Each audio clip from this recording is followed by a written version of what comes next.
이 시간 저희들이 이사야서 25장을 읽었습니다. 이사야서 25장은 어제에 이어서 24, 25, 26, 27 이 네 개의 장이 이사야의 묵시록이라 그랬죠.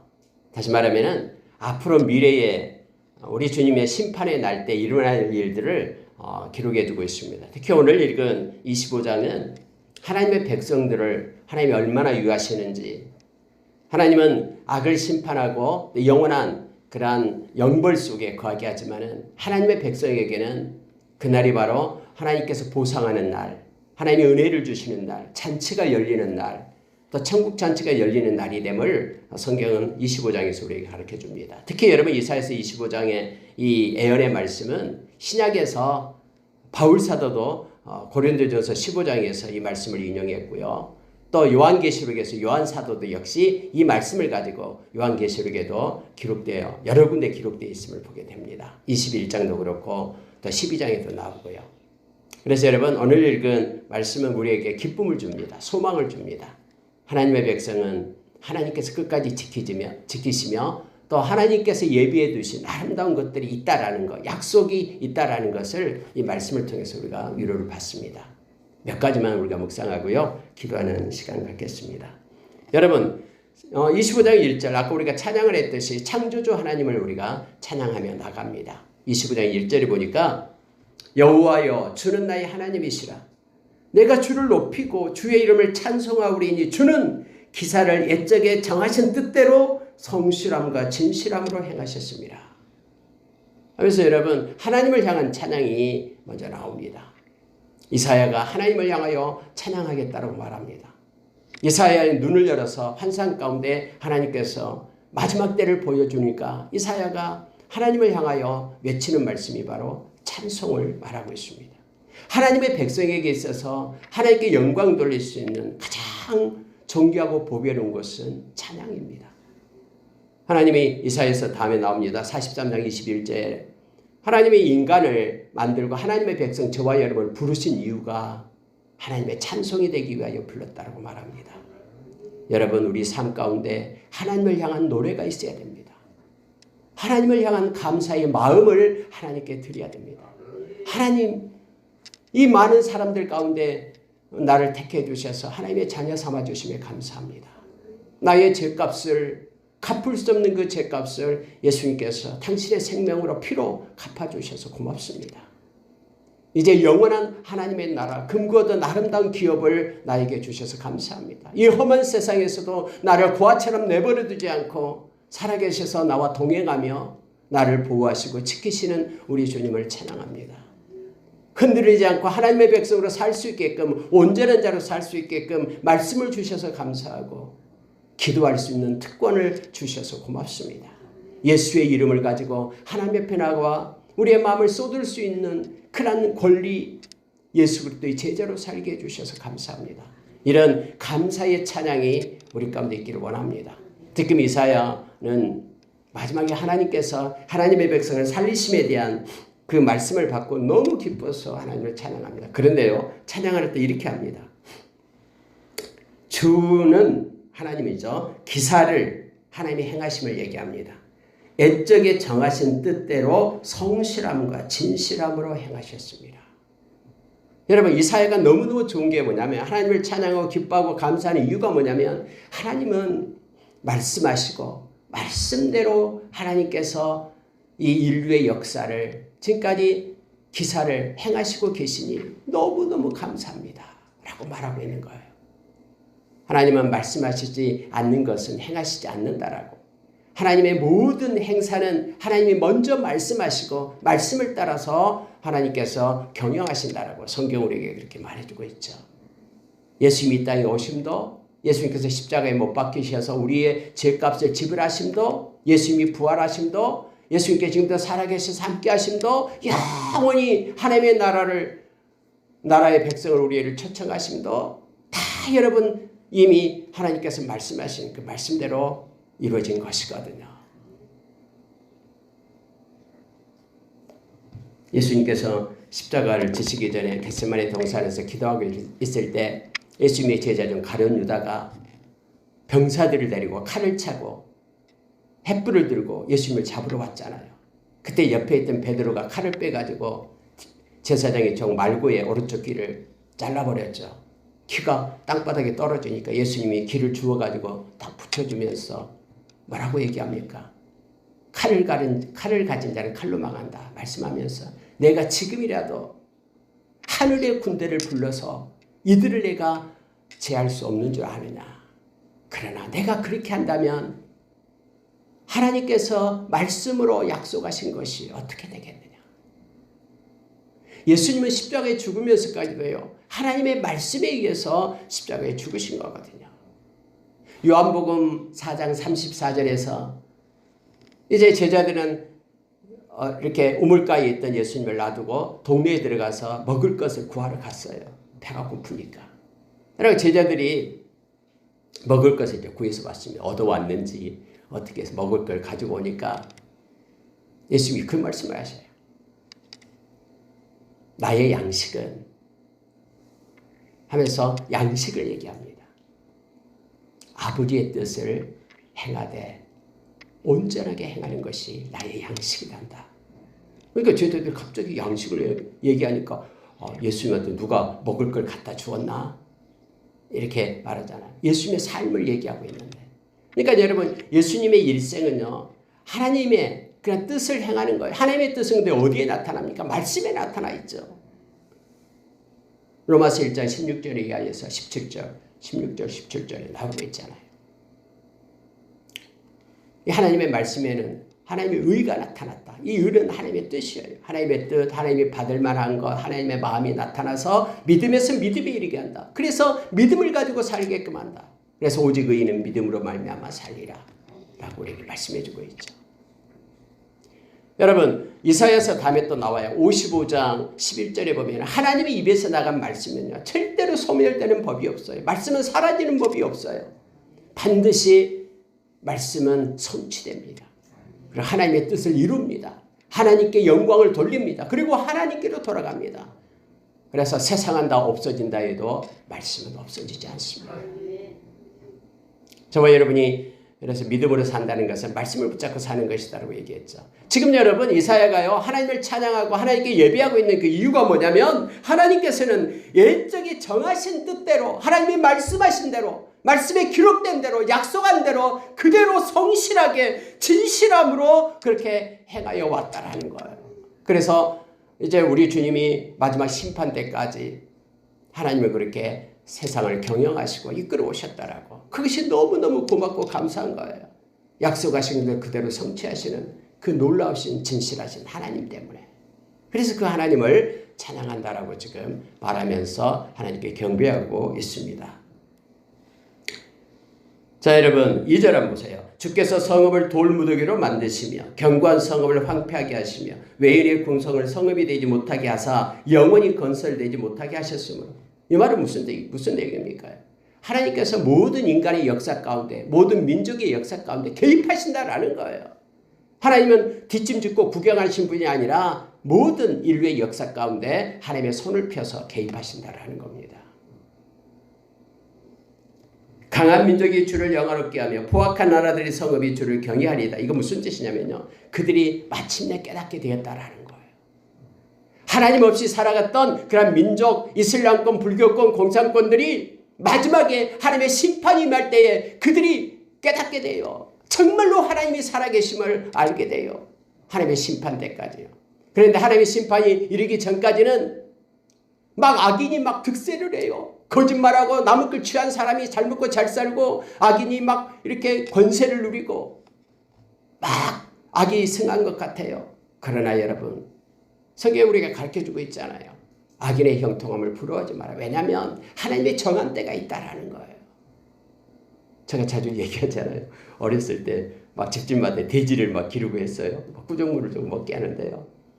특히 우리 어머님 그랬어요. 돼지에게도 쌀밥을 주고 맛있는 밥을 줄 때가 있어요. 그날은 돼지 파는 날이에요. 잘 가라라고. 근데 막 돼지 막 쌀밥을 주고 좋다고 꿀꿀거리면서 막 그거 먹으냐고 야단치죠. 돼지꼬리는 조그만데도 막 돼지꼬리도 흔들어요. 너무 맛있다고. 그날은 심판하는 날, 돼지 잡는 날이죠. 팔려가는 날이죠. 악인의 형통함에 대해서 불화하지 마십시오. 하나님의 심판의 때가 있습니다. 그러나 하나님의 백성들에게는 보상의 때가 있음을 오늘 말씀해 주고 있습니다. 여러분 3절에 보니까 지금 그거예요. 강한 민족이 주를 영화롭게 하며 포악하는 나라들이 성읍이 주를 경외하리다. 언제 여러분 포악한 나라가 또 강한 민족이 하나님을 섬긴다고 왔습니까? 아니에요. 심판의 때에 하나님의 능력을 보며 그때서야 돌이키고 그때서 하나님의 그 위엄과 권세를 보게 된다라는 뜻이에요. 그래서 와, 하나님은 정말로 살아계시네. 모든 것의 창조주는 하나님이시네. 말씀은 진짜로 작동되고 있었네 하면서 그들이 놀랍고 깨닫는 날이 있다라는 것을 지금 말하고 있는 내용입니다. 4절을 읽으면 우리에게 큰 위로를 줍니다. 보십시오. 주는 하나님이십니다. 포악자의 기세가 성벽을 치는 폭풍과 같을 때에 빈궁한 자의 요셉이시며, 그들이 왜 놀라고 그들이 왜 두려워하냐면요, 포악한 자가 그 포악한 자의 기세, 엄청난 대군을 이끌고 와서 성벽을 뛰어넘고 함락시키고 하는 그 기세가 등등해. 그때에 하나님이 하시는 일은 그때에도 여전히 빈궁한 자의 요새가 되신다. 이걸 알게 되는 거예요. 아무리 험한 상태에 있다 해도요, 나약하고 힘들고 소외받는 자를 하나님께서는 지키시고 보호하신다라는 거예요. 뿐만 아니라 여러분, 환난 당한 가난한 자의 요새이십니다. 환난을 당해요. 어렵고 힘들어요. 근데 그 환난 당한 가난한 자의 요새가 되시는 분이 우리 주님이심을 알게 된다라는 거예요. 폭풍 중에 피난처십니다. 피난처는 우리 주님밖에 없습니다. 여러분, 다른 어떤 곳에도 우리를 보호해 줄 곳이 없어요. 이 땅에서는. 주의 이름을 부르는 자들만 그가 구원을 얻습니다. 피난처 되십니다. 예수 그리스도가 우리의 피난처예요. 폭풍 중에 폭풍을 피할 수 있는, 그 심판의 때를 피할 수 있는 유일한 곳이 예수 그리스도십니다. 십자가의 그늘이에요. 그곳을 찾아야 돼요. 근데 여러분, 어려움이 있고 힘들 때마다 저와 여러분에게 주신 예수의 이름의 권세를 가지고 우리 주님의 이름을 불러야 됩니다. 그럴 때 우리는 주님으로부터 보호를 받습니다. 구원을 받습니다. 폭양을 피하는 그늘이 되셨사오니라고 말합니다. 여러분, 팔레스타인 지역은요, 너무너무 뜨거워요. 낮에는요. 또 그늘도 없어요. 뭐 나무가 없고 하니까. 폭양이 내리쬐을 때에 유일하게 우리의 그늘이 되시고 우리에게 시원함을 주시는 분은 우리 주님이십니다. 하나님이 그러셨다라고 지금 말하고 있습니다. 여러분, 인생길에서 굴곡지고 사망의 음침한 골짜기로 다닐 수 있어요. 여러분, 예수 믿는다고 어려운 일 없습니까? 아니요. 똑같아요. 그러나 예수 믿는 사람들에게는 하나님께서 피난처가 되시고 요새가 되시고 우리 주님이 그늘이 되어 주셔요. 그래서 우리 마음 가운데 이 평안과 기쁨의 그런 샘이 마르지 않도록 우리 주님이 우리를 보호하시고 이끌어 주십니다. 이걸 마지막에 많은 세상 사람들이 알게 돼요. 심판받을 때. 심판받을 때 우리 주님은 우리를 보호하시는 산성이 되어서 우리를 구원해 주십니다. 물론 우리가 이 세상에 살아갈 동안에도 주님을 의지하고 주님께 맡기는 자들은 주님이 강한 손 편팔로 우리를 붙잡고 안고 업고 우리를 인도해 주셔요. 우리 주님이 영이시기 때문에 눈에 보이지 않지만 여전히 살아계셔서 우리의 인생사를 이끄시고 또 세상의 역사를 주관하신 분이 우리 주님 되심을 우리가 기억하기를 원합니다. 그래서 눈을 떠라라고 말합니다. 마음의 눈을 뜨고 믿음의 눈을 뜨고 우리의 영혼의 눈을 떠서 신앙의 눈을 떠서 말씀의 눈을 떠서 우리 주님을 바라보라라고 말합니다. 우리 육신의 눈으로는 바라볼 수가 없어요. 말씀을 통해서 말씀의 눈으로 보면은 우리 주님이 보이고 함께 하심을 우리가 알게 됩니다. 특히 우리와 함께하는 권세의 권능의 손을 우리 주님의 손을 보라라고 우리에게 가르쳐주고 있죠. 지혜와 계시의 영이신 성령님을 통해서 하나님을 더 깊이 알아갈 것을 우리에게 요청해주고 있죠. 에베소서 1장에서 17절 이하에서 우리에게 말해줍니다. 정말로 우리 주님은 요새가 되시며 피난처가 되시며 그늘이 되신다라고 성경은 우리에게 말해주고 있습니다. 오늘 하루도 우리 주님은 우리의 요새가 되실 겁니다. 그래서 피하는 자는 주님의 보호하심을 받습니다. 그늘이 되어서 깊은 쉼을 우리가 갖게 됩니다. 마태복음 11장 28절에서 수고하고 무거운 짐진 자들아 다 내게로 오라라고 주님 말씀하시죠. 나는 마음이 온유하고 겸손하다라고. 내 멍에를 베고 내게 배우라라고. 빌립보서 2장 5절 또 마태복음 11장 28절에서 우리에게 말해주고 있죠. 그래서 주님께 오는 자는 깊은 쉼을 얻게 될 것이다라고. 주님의 그런 멍에에 나와 함께 하자라고 주님은 여전히 우리를 부르고 계십니다. 자, 여러분 5절 보십시오. 마른 땅의 폭양을 제함같이 주께서 이방인의 소란을 그치게 하시며 폭양의 구름으로 가림같이 포악한 자의 노래를 낮추시리이다. 막 포악한 자가 기세등등해서 이제는 너희들 다 죽었다, 다 노예가 됐다, 포로가 됐다 하면서 하지만 하나님이 개입하셔요. 그들의 목소리를 낮춰요. 소리를 못 내게. 막 떠들며 흥분한 그들에게 하나님이 개입하심을 보고 깜짝 놀라서 그들의 소리가 줄어들어요. 그러면서 그들이 노랫소리가 없어져요. 왜? 하나님의 심판 대표 서게 되니까요. 하나님께서 폭양을 제하시고 소란을 그치게 하시고 그리고 그들의 노랫소리, 그들의 승리의 소리를 낮추고 그들로 하여금 패배의 심판을 맞게끔 하신다라는 거예요. 도저히 사람의 소리는 할 수 없는 상황과 환경 가운데서 하나님을 행하시고 계신다니까요. 하나님을 막을 자가 없어요. 하나님이 문을 열어놓으면 닫을 자가 없고요. 하나님이 심으면 뽑을 자가 없어요. 하나님이 심지 않은 것들은 다 뽑힙니다. 안 될 것 같아도 됩니다. 하나님이 행하실 때는요. 그래서 하나님은 에레미야서 33장 2절에서 하나님을 나타낼 때 나는 일을 행하는 자다. 아무런 일이 없어도 만들어 성취한 자다. 그 하나님께 너희는 기도해라. 그러면은 하나님의 손이 움직여 일을 행하시고 없던 것도 만들어서 성취하시는 하나님 되심을 네가 알게 될 것이다. 은밀한 것들을 너가 알게끔 하겠다라고 하나님께서 약속해 주십니다. 저와 여러분이 하나님의 보좌에 나가 기도함으로 하나님께서 예비해 두신 많은 것들을 누리는 자 되기를 원합니다. 자, 여러분 6절로 내려가면요. 만군의 여호와께서 이 산에서 만민을 위하여 기름진 것과 가장 오래 저장하였던 포도주로 연회를 베푸시리니 곧 골수가 가득한 기름진 것과 오래 저장하였던 맑은 포도주를 하실 것이며 또 이 산에서 모든 민족의 얼굴을 가린 가리개와 열방 위에 덮인 덮개를 제하시며 사망을 영원히 멸하실 것이로. 여러분 갑자기 사망이 없어져 버린대요. 이 땅에 죽음이 없는 곳이 된답니다. 이건 어느 때예요? 우리 주님 오셔서 심판할 때잖아요. 영원한 생명으로 영생을 얻게 되죠. 사망을 멸하실 때가 온다라는 거예요.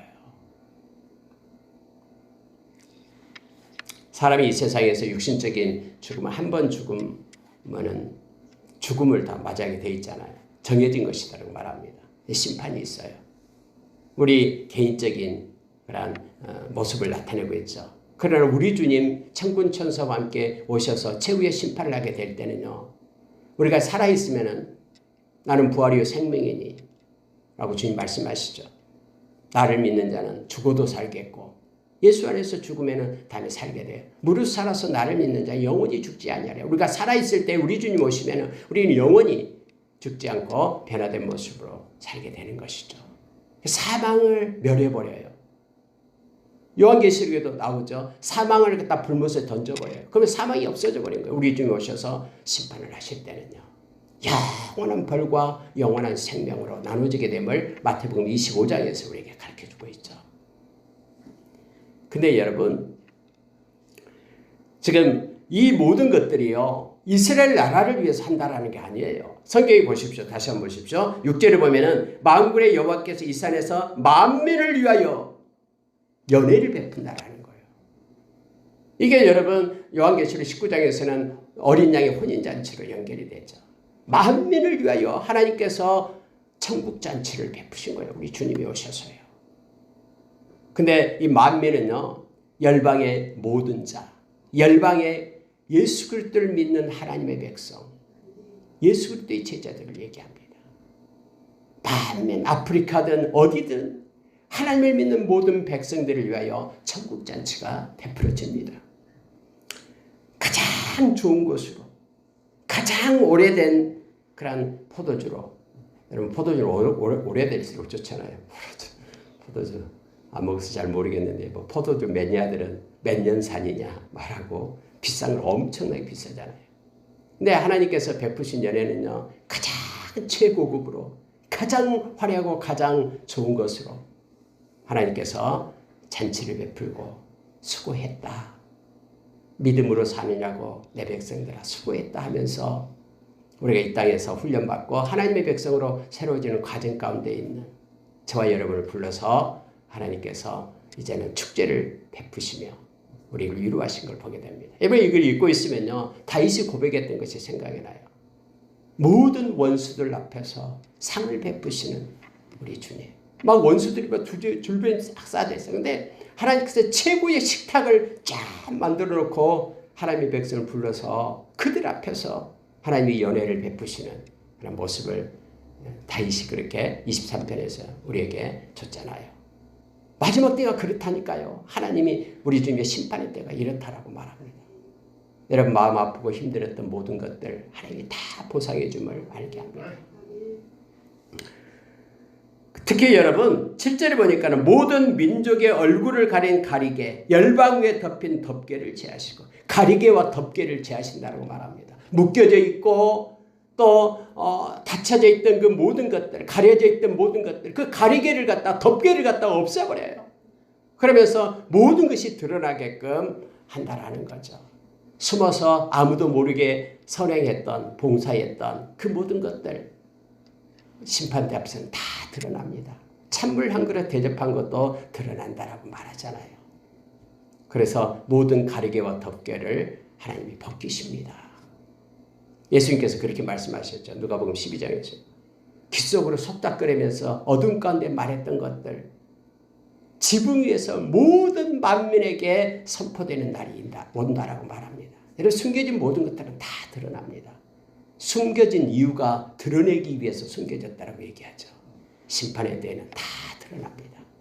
우리의 추하고 냄새나는 모든 그런 죄악의 것들 우리가 회개하지 않으면요 드러나요. 부끄럽고 창피하잖아요. 그래서 우리는 늘 예수님의 보혈 힘입고 회개하면 깨끗이 없어진다라고, 다 가려지고 동의서에서 먼 것처럼 우리의 죄악이 소멸된다라고, 그런 특권을 저와 여러분에게 주셨으니 얼마나 고맙습니까?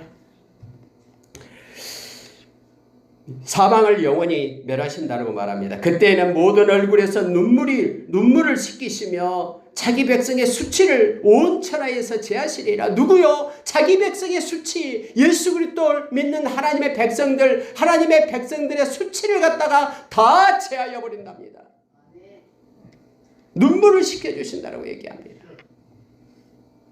고통스럽고 힘들 때 하나님 앞에 눈물을 흘렸던 것들, 여러분 요한계시록에 나온 내용들이에요. 하나님의 장막이 요한계시록 7장에 나오죠. 하나님의 장막이 쳐질 때에 그 안에 있는 하나님의 백성들의 수고와 노고와 힘듦과 지침, 눈물, 베옷을 벗기시고 다 하나님께서 제하시고 기쁨과 평강으로 하나님께서 회복시켜 주신다고 약속해 주시죠.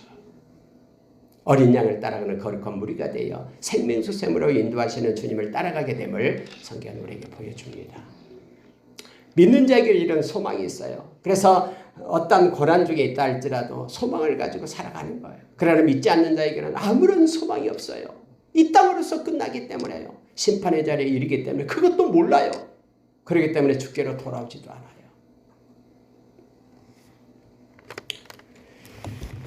여러분 9절 보십시오. 그날에 하나님의 심판의 날에 말하기를 이는 우리 하나님이시라. 우리가 그를 기다렸으니 그가 우리를 구원하시리로다. 이는 여호와시라. 우리가 그를 기다렸으니 우리는 그의 구원을 기뻐하며 즐거워하리라 할 것이며. 여러분 그날에요. 누가 가장 춤추며 기뻐한지 아십니까? 우리 주님을 사모하며 기다리는 자들이에요. 그래서 이사야가 말하고 있잖아요. 우리가 기다렸다. 우리 주님을 기다려 너무너무 기쁘고 막 덩실덩실 춤을 출 거예요. 덩실덩실. 디모데후서 4장 7절 8절에 보면은 바울사도가 그렇게 얘기하죠. 내가 달려갈 길을 다 달려갔다. 선한 싸움을 싸웠다. 그리고 믿음을 지켰다. 그러니 이제는 나를 위하여 의의 멸류관이 준비되어 있다. 그런데 나뿐만 아니라 그의 나타나심을 사모하는 모든 자에게도 그렇다라고 말합니다.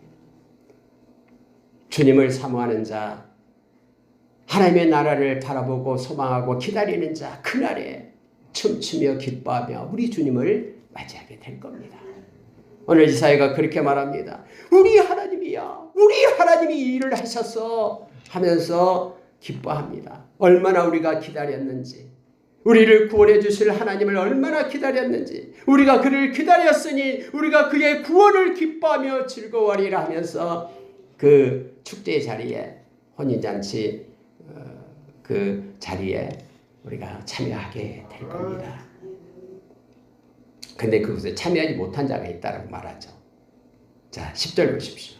여호와의 손이 이 산에 나타나시리니 모압이 거름물 속에서 초계가 밟힌같이 자기 처소에서 밟힐 것인지. 하나님의 백성은 찬양하고 하나님께서 우리 주님께서 영접하며 영원한 천국잔치에 이르게 되지만, 그러나 천국잔치에서 배제되는 자가 있으니 여기 모압으로 나타납니다. 여러분, 모압은 이스라엘 백성이 가나안 땅에 가려고 할 때에 가지 못하도록 막아섰죠. 그리고 음란함으로 하나님의 백성들을 유혹해서 죄악을 짓게끔 그렇게 했죠. 하나님의 백성을 저주하려고 발람을 사서 꼬투기해가지고 했는데 하나님이 발람의 입을 막아가지고 축복으로 바꿔주셨잖아요. 그래서 여러분 이 모압을 특별히 쓰는 것의 이유가 뭐냐면 하나님의 백성을 괴롭히는 자를 대표적으로 모압을 통해서 나타내는 거예요.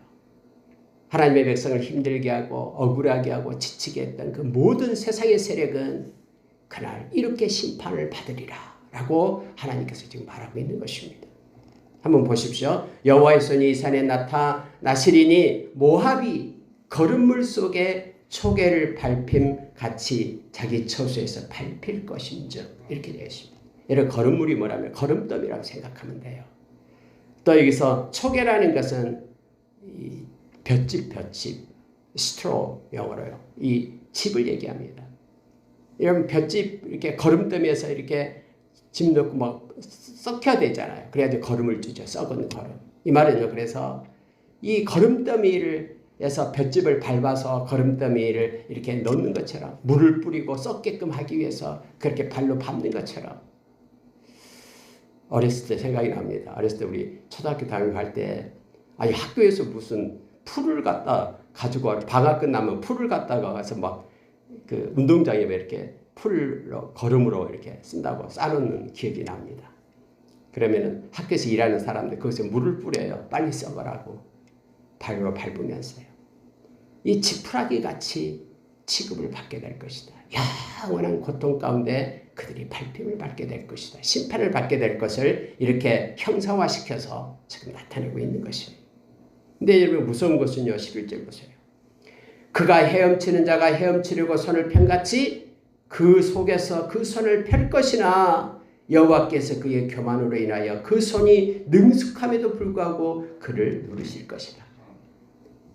그가 아무리 능숙해도요. 능력이 있고 손에 힘이 있어도 절대로 그곳에서 빠져나오지 못한다라는 거예요. 왜요? 하나님께서 심판하시기 때문에. 막 물에 빠진 사람이 허우적거리면서 막 손을 허우적거리는데요. 아무리 손을 허우적거려도 그곳에서 나오지 못할 것이다. 지금 그 얘기예요. 여러분, 그래서요. 주님의 심판이 시작되면은요. 모든 기회가 끝납니다. 누가복음 16장에서 지옥의 모습을 예수님께서 보여줬잖아요. 그곳에는요. 후회해도 소용이 없고요. 회개가 없어요. 돌이킬 수 없는 것이 그곳이에요. 주님이 오시기 전까지가 기회예요. 하루가 천년같이 천년이 하루같이 주님이 기다리고 있는 이유가 회개하고 돌아오게 하기 위하여, 영원한 불못에 던짐을 받지 않게 하기 위하여. 그런데 하나님의 때가 돼도 돌아오지 않는 이들은 이와 같이 지엄한 그런 심판이 있음을 기록하고 있습니다. 그 손이 능숙함에도 불구하고 하나님이 그를 누리시기 때문에 그가 그곳에서 나올 수가 없음을 알게 합니다. 영원한 것은요, 아니 100년만 돼도 참을 수 있잖아요. 100년 후에 해방되니까. 10,000년만 돼도 10,000년 참을 수 있어요. 10,000년 후에는 해방이 되니까. 10,000년도 아니고 100,000년도 아니고 100억도 아니고 억만 년 영원한 무한대예요. 그래서 지옥이 무서운 거예요. 우리가 받은 영원한 생명이 왜 존귀하냐면요, 이게 영원하기 때문에 그래요. 영원해요. 끝이 없어요. 이 세상을 다 준다고 이 세상의 이 피조물은 기한이 있잖아요. 그래서 이 세상 천하보다도 귀한 것이 영원한 생명이다라고 말하고 있는 거예요. 심판의 무서움이 그거예요. 그런데 저와 여러분은 예수님께서 우리의 죄값을 지불하시고 영원한 생명을 주셨으니, 예수의 생명을 주셨으니, 생명책에 기록됐으니 얼마나 기쁘고 감사합니까? 지금 그것을 25장에서 이사야가 조금 맛보고 하나님이 보여준 것 가지고 지금 찬양하고 있는 거예요. 말씀 마치겠습니다. 영원한 생명을 얻은 저와 여러분, 하나님께 감사하며 기뻐하며 나가기를 원합니다. 뿐만 아니라 우리가 먼저 제자 됐으니 통로가 되어 제자 삼는 일, 하나님의 말씀을 전해서 열방 곳곳에서 주께로 돌아오는 그 일에, 하나님이 기뻐하는 일에 우리가 기도하며 참여하기를 원합니다. 이렇게 기도하겠습니다.